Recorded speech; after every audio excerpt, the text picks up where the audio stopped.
Her er 2 drenge. Her er et sted. Her er en mand med en mikrofon.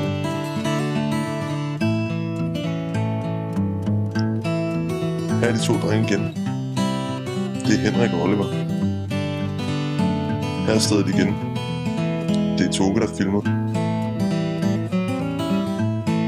Her er 2 nye drenge. Hvad laver de?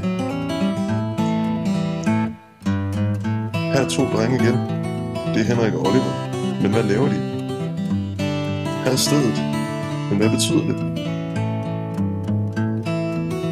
Her er en ny mand. Han laver skuffer. Men hvorfor kan han det? Her er stedet igen. Men hvad sker der?